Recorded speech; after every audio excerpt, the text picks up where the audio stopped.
So, what surprised you so far about the freeze dried food industry?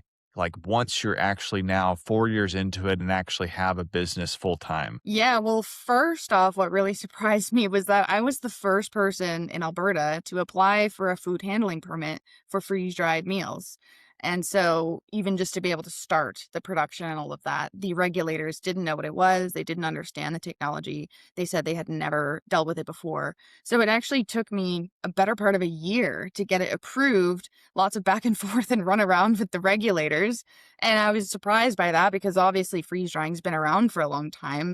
They were trying to get me to like prove the food safety of freeze drying. And I said, I didn't invent freeze drying, like I'm not doing that. There's academic papers about it. And so that was really surprising just getting started right off the bat. I've been surprised also at how many products actually are freeze dried that don't say they are, that you don't think about. Something even like instant coffee, I had never considered. And I think there's so many applications for freeze drying that we don't always think about. But I have been really surprised by how challenging it is to scale ultimately.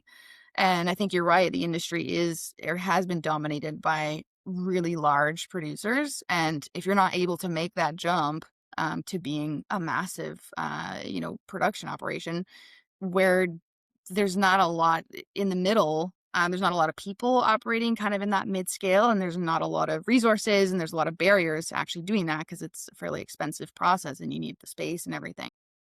So that has been really challenging, and also going into it, I didn't even realize how you don't think about how regulated the food industry is and just all the barriers that come along with specifically having a food product. If I had chosen any other business, it probably would have been easier than this. But I think that naivety can be kind of a superpower because you just one barrier at a time, and then you get so far into it that, you can't go back.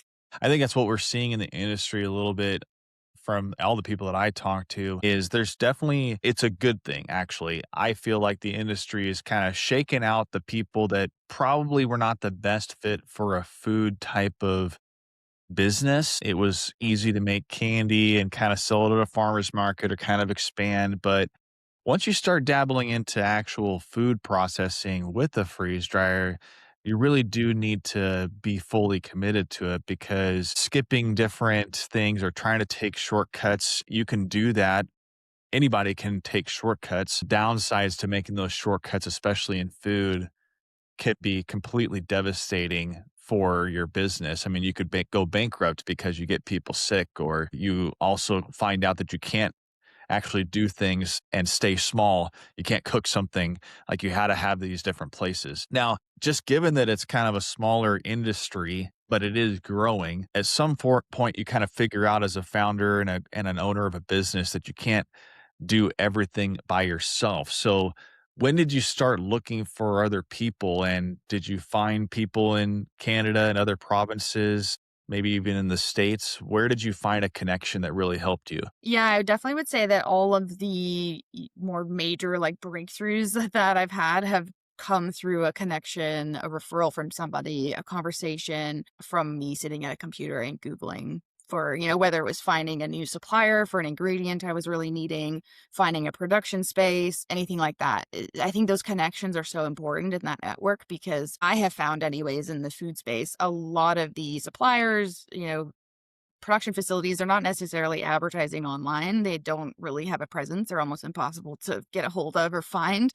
And so those connections are really critical. I think along the way, I was just trying to solve everything myself. Like I was doing all of my own marketing. I created the website. I was doing everything myself.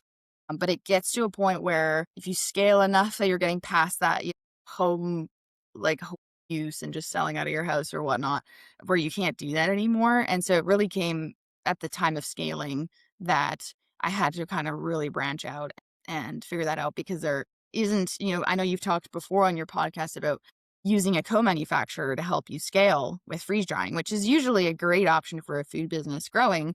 The challenge is that doesn't exist in Canada, the co-manufacturers like that. So I don't have that option.